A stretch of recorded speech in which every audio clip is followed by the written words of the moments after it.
Oi, gente, estamos de volta com mais um episódio do Mieloma Cast e o tema hoje é super interessante e super importante. O tratamento contínuo do mieloma. É isso mesmo que você ouviu, porque o tratamento do mieloma está mudando. E para conversar com a gente sobre esse assunto tão importante, estou tendo o prazer de receber aqui a doutora Daniele Leão. Daniele, obrigada por ter aceitado o nosso convite. Imagina, nossa, eu é que agradeço aí a oportunidade de prestigiar vocês. Acho que é extremamente importante aí para os nossos pacientes e seus familiares, né, pessoas que querem entender um pouco mais sobre a doença. Então, eu já começo agradecendo e dando os parabéns. Daniele, você trabalha na... Eu trabalho na Beneficência Portuguesa de São Paulo, lá eu sou hematologista e faço também pesquisas clínicas. Uhum. Vamos falar do tratamento contínuo do mieloma. Inclusive, gente, foi uma sugestão da doutora Daniela, porque é importante esse assunto, né? O que é o tratamento contínuo do mieloma? Então, Cris, isso é uma coisa que quebrou muitos modelos, muitas ideias que a gente tinha, né? Então, assim, mesmo antigamente a gente tratava o mieloma, vamos dizer, a gente fazia um MPT, né, melphalan, prednisona, talidomida, um VMP, enfim, a gente fazia os tratamentos por um número X de meses, né, e fechava.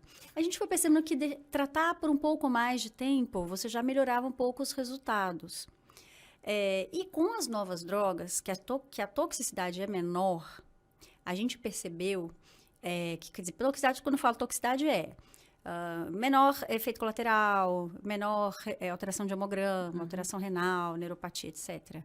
Então, essas drogas, elas têm uma eficácia que acaba sendo maior, uma toxicidade menor, e que a gente manter esse tratamento contínuo que eu falo assim, o paciente vai continuar tratando todos os meses até que a doença progrida, né? Então, quer dizer, não é uma terapia finita.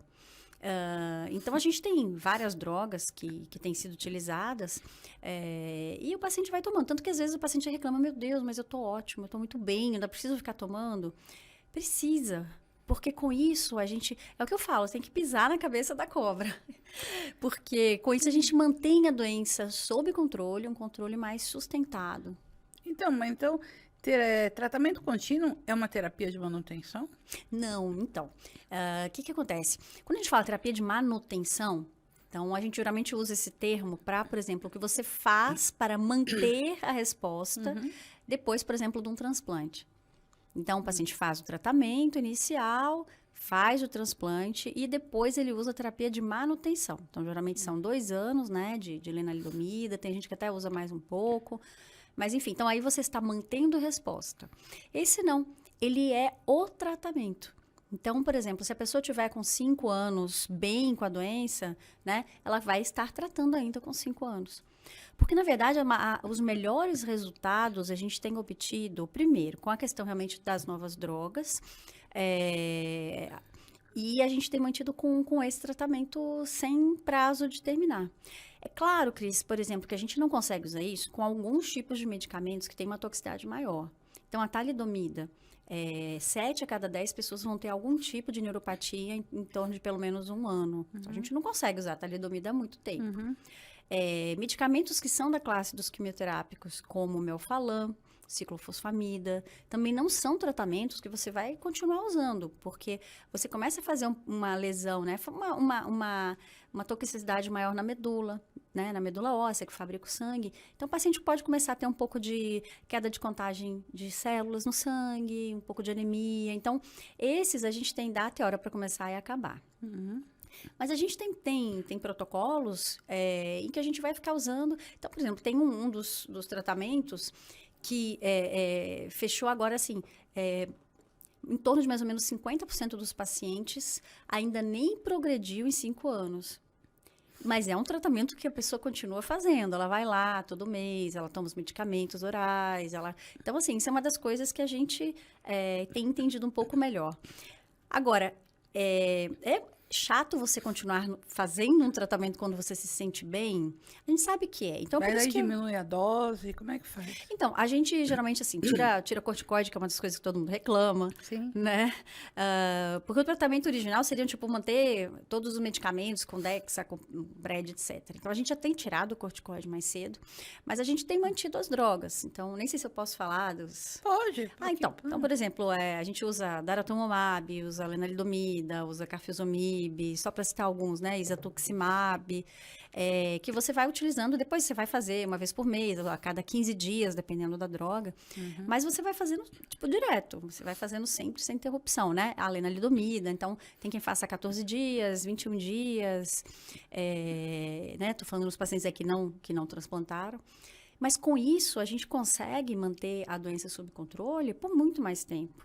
Né? Então, mesmo quando a gente usa, por exemplo, em primeira linha, como quando a gente usa para pacientes mesmo com doença recaída e refratária.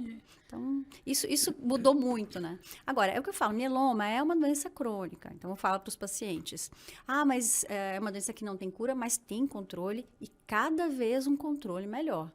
Então, se tem pressão alta, você vai tomar teu remedinho pro resto da vida. Tem alteração tiroidiana, você vai tomar o remédio pro resto da vida.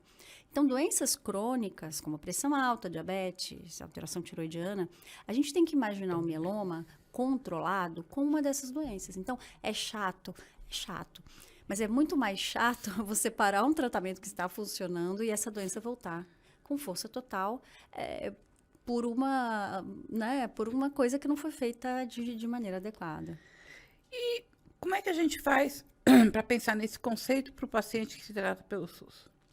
Pois é, pelo SUS a gente tem limitações, porque basicamente os tratamentos eles acabam envolvendo ou a questão da talidomida, ou a ciclofosfamida, ou o melphalan. Então, aí não tem jeito... O bortezomib e agora o carfilzomib também, né?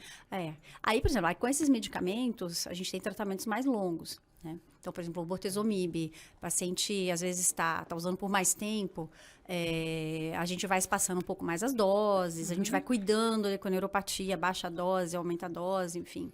Mas o próprio carfilzomib, a gente pode fazer, né? Geralmente a gente tem a questão aí de um tempo X de tratamento, mas se você associa com esses outros medicamentos que eu falei, ciclofosfamida, melphalan, talidomida, não dá para usar por muito tempo. Né? Exato. Mesmo o bortezomib. E uma coisa do bortezomib, é importante mudar a dose assim que o paciente manifesta alguma neuropatia que não melhora, etc. Né? Então, é uma outra coisa que a gente bate também. Que essas drogas que vão ser usadas por mais tempo, elas têm que ser muito bem manejadas. Ou seja... às vezes reduz dose, né? Ou às vezes você dá uma pausa para recuperar, né? Então, é outra coisa também. Às vezes os pacientes têm medo de falar pra gente que estão com algum efeito colateral. Para não suspender a droga. Para não suspender. Então, gente, assim, isso é muito perigoso. Porque é muito melhor a gente reduzir uma dose ou a suspender temporariamente do que aquela pessoa ficar com uma sequela e nunca mais poder usar aquela droga. Então, há sempre um alerta que a gente faz para os pacientes. Qualidade de vida é importante, né? A qualidade de vida é importante e muitas vezes é melhor você manter, às vezes, um ajuste de dose com uma droga que o paciente vai usar mais tempo do que você gastar queimar a vela pelos dois lados, né? Do que você tentar obrigar aquele organismo a utilizar uma dose mais alta, sendo que você vai ter que suspender depois de alguns meses. Né? Então, você acha que o paciente, quando ele está fazendo um tratamento contínuo, se ele começa a sentir os efeitos desse tratamento, ele tem que reportar para o médico, né? Olha, qualquer medicamento que você use, questão de efeito colateral, né? Primeiro, quando você vai começar, é muito importante que o médico já passe para você, né? O que pode acontecer. Mas que também quando você sinta alguma coisa, que você procure esse médico, que você reporte. Às vezes é uma coisa que não tem nada a ver, mas às vezes é um efeito colateral raro, né? Então, a gente tem, por exemplo, lenalidomida, é muito raro da neuropatia, mas pode dar. Então, tem casos. E aí o paciente fala, não, mas eu procurei, eu conversei com outras pessoas, não dá. Mas pode dar, tem os 1%, né? Então, é sempre importante conversar com a gente.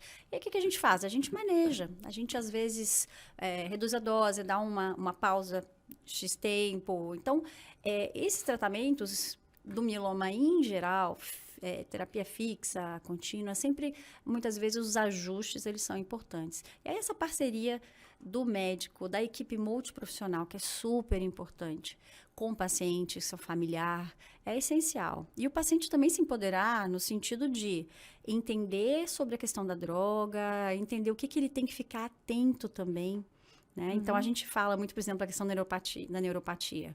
Ó, o pé começou a esquentar, mas você pega nele e não tá quente. Começou a dar dor na batata da perna, começou a dar formigamento, né? Então, andou e perdeu o chinelo, né? São algumas coisas. Pé parece que tá molhado. Então, são coisas que a gente vai explicando que o paciente já começa a prestar atenção. Né? Senão, assim, a neuropatia, mas o que é neuropatia? O que é? Então, é muito importante essa tradução, né? Para uma linguagem que a pessoa entenda, que a pessoa comece a falar, nossa, mas eu tive isso, eu tô tendo de vez em quando, né? Então, essa é uma parceria muito grande, né, Cris? Isso é muito importante. Eu acho que sim. O médico tem um papel importante nisso também, né? Não só... E o que eu falo, e mieloma é equipe, né? Então, farmacêutico que vai dispensar o medicamento, a enfermeira que vai fazer a aplicação, né? Você ter toda a tua equipe que vai estar próximo desse paciente. Então, o mieloma não se trata sozinho, né? Então, é um paciente que tem que pode ter múltiplas complicações, que tem múltiplos cuidados. Então, justamente, ele precisa ser visto aí como uma visão holística, né? Uma visão completa, global aí dessa pessoa. Isso aí. Então, e você acha que mesmo com as novas terapias, né, com biespecíficos ou com as terapias com alvo da célula T, vai continuar essa ideia de sempre ter algum tratamento depois? Então, a gente tem discutido isso muito, né? Inclusive, teve agora, mês passado, o Congresso Mundial de Mieloma, que foi na Grécia. É claro que, assim, o que a gente acharia maravilhoso seria fazer um tratamento extremamente eficaz e que você tratasse alguns meses ou um ano, etc., e pudesse parar, né? Não é a realidade ainda do mieloma nesse sentido. A gente tem visto que o tratamento contínuo é melhor. Os bispecíficos, a princípio, a gente vai seguindo. Mas já estão aparecendo algumas coisas que talvez seja um tratamento um pouco mais curto. Mas a gente ainda está entendendo muito esse papel. Os bispecíficos já estão até no mercado, né? Também tem medicamentos já no mercado brasileiro, os resultados são muito bons, mas a gente entra nesse conceito de continuar tratando, né? Então, a gente tem aí o teclistamab, que foi aprovado aqui no Brasil, tem vários estudos, inclusive eu tenho estudos em mieloma múltiplo lá na Beneficência Portuguesa, com novos bispecíficos, né? Tem a questão do Carticel, que a gente está esperando aí que chegue. O Carticel, ele é uma dose única, né? É um tiro único que a gente fala.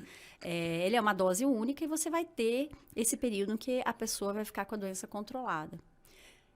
Mas não é tão simples, porque o Carticel, ele vai ter alguns efeitos colaterais, que são no período inicial, mas também algumas coisas depois.